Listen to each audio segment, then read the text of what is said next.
This is Charlie Parsons for the Stomping Ground, powered by Wow Hydrate and available on DAZN.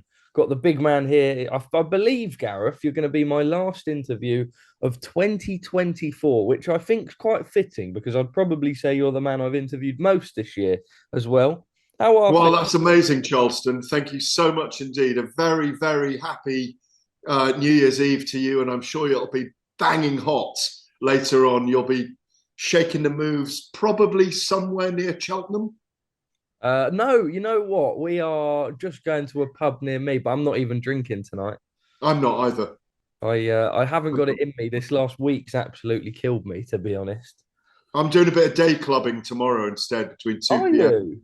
10 p.m. Yeah, Trance Sanctuary. Mark Langergan, a friend of mine, one of the DJs, big DJ set. Man like Um, Gareth going to a little rave.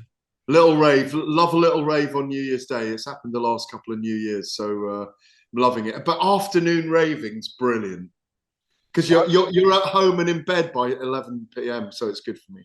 that is true. We like that. We like that. I suppose let's go into it. What a crazy, crazy year. We were just having a natter off camera. Um, and let's be real, this is probably a proper 9 out of 10, isn't it?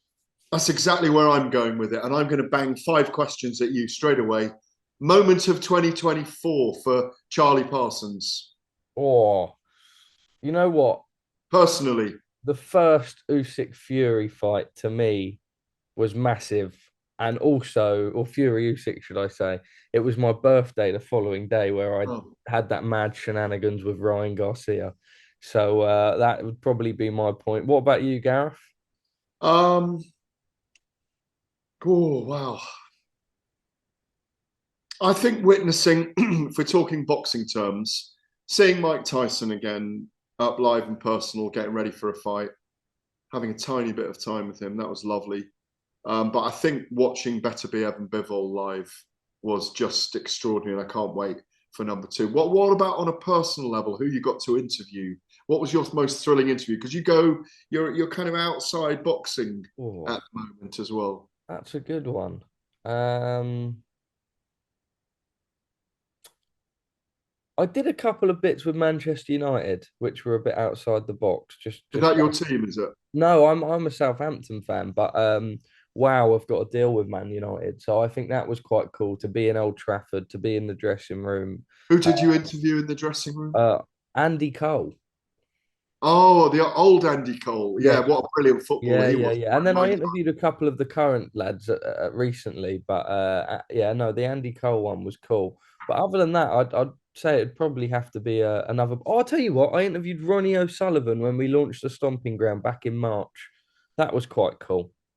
He's a very cool guy. I only saw him very briefly at this last Usyk Fury event. My highlight was launching my book, finally getting the book over the line and getting the book out there, and the reception I was from going to all say the it's people doing in it. brilliantly, right? Yeah, but the reception from the people in it, they really enjoyed it. 5 years hard work. You can see it on my breakfast bar just behind me there, tucked away but tucked in a little package. Turkey Al Sheikhs is still wrapped up there, ready to give him. Didn't manage to get anywhere near him this time. On the right moment, sit down Yeah, and go through the to book with sit him down and give it to because he him. was Yeah, busy launching Ring Magazine. What's your KO of the year? that's a good one. That's a good one. Um, I'll do one that I witnessed live because there are some awesome ones that I've watched over the last couple of days. Like, do you see Ashton Silv when he got knocked out back in like June, July? That was Yeah, brutal. I've just been looking at all those. Yeah. Yeah, I would go Dubois Joshua just because of the just the change in shift of everything felt like it changed a little bit in the heavyweight landscape that night. What about you? Yeah, that's definitely up there. And it probably is my pick. I'm really pleased for Bruno's Suras when he knocked out Jaime Munguia in the sixth round, massive Ah, underdog. yes. Just shows what boxers can do. I mean, for pure brutal knockout, yes, you can go with Daniel Dubois on Anthony Joshua, but Joshua knocking out Francis Ngannou Garner live, that you could hear the crowd gasp. Do you remember? It was unbelievable. absolutely Um, starched him. yeah, yeah, those are mine. I mean, Zhang against Wilder was a big knockout as well. But that was on Knockout Chaos. Those two, wasn't it? I think those Yeah. two fights were on Yeah, Knockout Chaos. no, no, no, no. I've confused Zhang them. Wilder was the 5v5. Oh, it's a 5v5. It was indeed, yeah, of Yes. course, which was brilliant in itself. Yes, that is. What are your other? Any more in the little mix of Of points? knockouts, No. uh, You said you had five for me. five questions. Who did you interview in 2024 that really surprised you? Has to be Turkey Al Sheikh. Just because when you sit down and speak with someone who has that much power and responsibility, like Gareth, And we know, passion. and And passion. well, yeah, that's what gets onto it. You know, we know because you know when you're in Saudi Arabia and you're in the back of an Uber or you're back of a car or something, and you mention his name, it's like, it's like in the UK if you mention Prince William's name or something, like the way that people react's ridiculous. So to then sit down with this guy, do an interview, and he's actually got like a proper personality as well, like the little clips where he does his shadow boxing on the screen and stuff like that. I just think cool guy, good personality, and yeah, I think also where I got in there a little bit early, sort of to do the YouTube interview with him, that felt quite cool. What about you? Was it linking back up with Mike Tyson? Yeah, that's very, very high up there. The person that surprised me the most in the interview this year was Don Charles in Talk Sport because I didn't really realize that was going to go sideways. That was the biggest surprise. Um, yeah, it's probably Don Charles, Mike Tyson, yeah, but had a bit of Don Charles in there. You'd never think you'd link those two names. But um, who's the promoter? Who had the most stellar year in terms of promoters in the UK? Well, are we putting Gold Star and Riyadh season in that mix? Are we seeing Riyadh season as a promoter? Yeah. Well, I saw Riyadh season got given Promoter of the Year on one of the awards. So if that's the case, then you obviously have to give it to Riyadh season.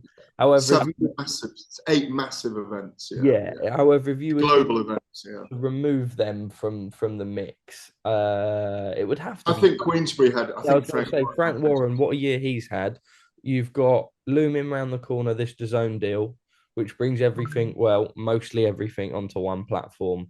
Um, and it's just the fact his fighters from the start of the year to now. I mean, look at Moses Atama. I think in January, February, he was fighting a late replacement journeyman. Finishes the year starching Dempsey McKean out. You then look at Hamza Shiraz gets a WBC world title fight in February. Daniel Dubois, the win over Anthony Joshua. I mean, the list kind of goes on. Really, it's been a great year for the Warrens. Yeah, and the two massive fights of the year, really, with Fury and Usyk as well. I mean, that brought the sporting world to a standstill, and they were both incredible fights for different reasons. Gareth, have you ever covered a year that's been so intense in terms of like just so much going on? I think there was a year when Joe Calzaghe and Ricky Hatton were flying high that it was extraordinary, where Ricky Hatton had just fought Floyd Mayweather. Joe Calzaghe was out there, and the BBC Sports Personality of the Year awards were very big then in the late 2000s, and they were all featured in that. Joe and his dad got awards, and we did it from Vegas. We watched the live link. The world was very different then, but really, it was an astounding year. And one of the biggest reasons is because there's so much investment in boxing at the moment, and you can do fantasy fights. I mean, you wouldn't put Gervonta Davis and Terence Crawford necessarily in your fighters of the year. They both fought once in 2024, but they're both really resonant in the sport at the moment and set up for the biggest fights. They're the two faces of boxing in America for me right now. With Canelo, obviously, who's a Mexican, but those three guys are huge over there. But for us in Britain, it was an amazing year. Boxing rides high. You know, the YouTube channels that do massive numbers tend to be from here. There's still a strong contingent of media guys from the national newspapers covering it. Talk Sport's very powerful in the boxing sphere. The broadcasters, DAZN grew, I think, in 2024 here as well, more than anywhere, alongside that whole Riyadh season tumbling of events. Yeah, I mean, it's a really good time. Lots of small organizations are out there. Lots of people are getting their ducks in a row. I think 2025 is going to be, if this is a 9 out of 10 year, I'm giving it. I think we might even get 9.5 in What is 2025. what year would be a 10 for you? Is it seeing a Shakur tank? Is it seeing I know that you said Fury AJ is not what it was, but it's still a monumental It fight. is huge. Is Got it to for happen. all of those fights to be a 10 out of 10? Yeah, Canelo and Crawford, Shaka Stevenson and Gervonta Davis. Maybe Daniel Dubois facing Oleksandr Usyk again if Dubois beats Parker, or Parker against Oleksandr Usyk. So we get the continuation, the continuance of what's happening in the heavyweight division. A trilogy with Beterbiev and Bivol if Bivol comes through the second fight against Beterbiev. I mean, what a card that is. What a beginning of the year it already is. Yeah, and all of those things plus a little bit more. Trilogy with Serrano and Taylor. I don't think we see that, you know. I do. Do you? Yeah, I do. I think they'll do it. Yeah, yeah. It's enormous. I It's suppose there's enormous. so much money in it, I right? had Serrano winning the second fight as well, but Yeah, I good did. luck to Katie. She was in it for the whole fight. So, but I'd love to see a trilogy between them. Is your fallout of the year you and Big John? It wasn't really a fallout for me. I just, as I joked yesterday on a couple of interviews, I'd like to apologise for absolutely nothing. So don't use that as the headline. I think it's already been I used. think it's already I didn't been. really. All I did was give my opinion, and the judge. That I thought the judging was a disgrace. That was it. That's my opinion. I thought Dave Allen won that fight. But I'm pleased for Johnny Fisher that he showed such mettle, such spirit in there and determination, and that I've learnt a lot. Fallout of the year. I didn't really fall out with him. He fell out with me. I mean, it's not. Have But you yeah, spoken to him since? Have you pinged him? no, I've got no need to speak to him. I don't normally speak to him anyway, so there's no need. I didn't do anything. I wasn't rude about John anyway. John was rude about me. All I was rude about was the judges. So his attack was on me. My attack was on the judges. So if the judges want to call me, then that's fine. But no, it's water under the bridge now. We move on. 2025 is about to come. Johnny's good for the game. He's a great character. He's a brilliant young man. And his dad's good for boxing as well. So nothing changes for me. Yeah. Have you had a fallout in 2024 or not? No, no. Really? Look at you suave diplomats. Yeah, I tried. Yeah. Diplomat. But it's giving opinion. The thing is this, right? All I'll say is this while you think about it, is ours is a sport of opinions. And we need to debate opinions potentially, not be personal about it. But sometimes when it involves someone who is a fighter's trainer and they're invested in them like a father, or it is family, people can be very sensitive. And I'm aware of that. And I don't think I'm a brutal analyst of anything. I'm at level 5 of 10, believe me. I could go 6, 7, 8, 9, but I don't bother because I know that it is a very sensitive business. So come on, what's your fallout? Oh, there isn't one, Gareth. I was trying to. I mean, at the start of the year, I was still at Boxing Social, but there was Probably the fallout of the year for no, you then. there was no Falling fallout. out of Boxing Social. Yeah, there was no fallout though, to be honest. So yeah, unfortunately, I mean, maybe a couple of WhatsApp spats with people that maybe shouldn't be mentioned now. Um, but I'm sure it's just what typical type of people for that sort of thing. So yeah, no, that's about it really, Gareth. Let me ask you, it's next year, the year that we finally see. And I feel so weird saying this because I've been asking you this for years. And we're like, oh, maybe. But it feels like now Fury off 2 losses, Joshua off that loss, and not fighting in the meantime, seeing this December period out. Do you think we can see Joshua Fury this year? I really sincerely hope so. In 2025, yeah, I really sincerely hope so. It's a fight that completes the era in many ways. We've lost the Joshua Wilder fight. We've lost the Usyk Wilder fight because they didn't align. But I think if we lose Fury Joshua from the landscape in 2025, and it doesn't happen, it's a bit of a travesty for British boxing fans and for the era in the heavyweights, especially as these guys have been on a collision course for almost 10 years, or maybe over 10 years, really. So, yeah, I hope it happens. I I'm think sure there's a they'll. possibility that Tyson could retire. Yeah, of course there is. But then after a couple of months, he'll fancy coming back again. Mm, You know, I do think it'll happen. I'm going to go 9 out of 10. It'll happen in 2025. fingers crossed. Wembley, Wembley, please, in the summer, 90,000. I've Um, got a I've got a sneaky suspicion that we're gonna see Eubank Ben sooner than we know it. oh yeah, I think that's a summer fight as well. But they need to get over the ego barging on What do you think? Just make it a 50-50, 50-50? 50-50. Yeah. They both make it. Yeah, it's a bloodline fight.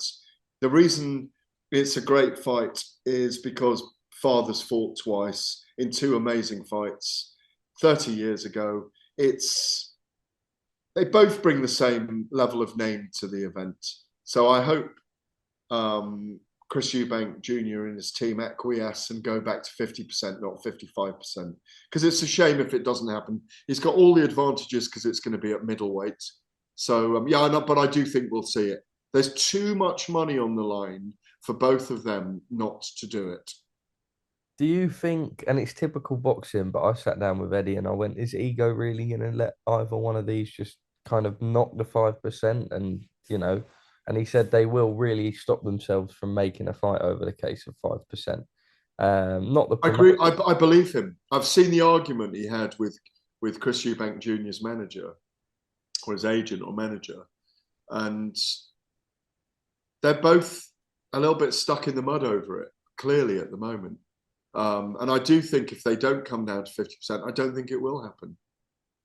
Hmm. All right, Gareth. Well, thank you very much for your time. New Year's Eve. What is your New Year's wish and message to the viewers? Keep supporting the sports, keep enjoying it. Remember, we can't do it without the fighters. They're the most important people. It's the best job in the world that we do. So keep supporting channels like yours, and peace and glad tidings to all of you for 2025. Peace out. Big up yourself, Gareth. Thank you very much for speaking to us at the Stomping Ground.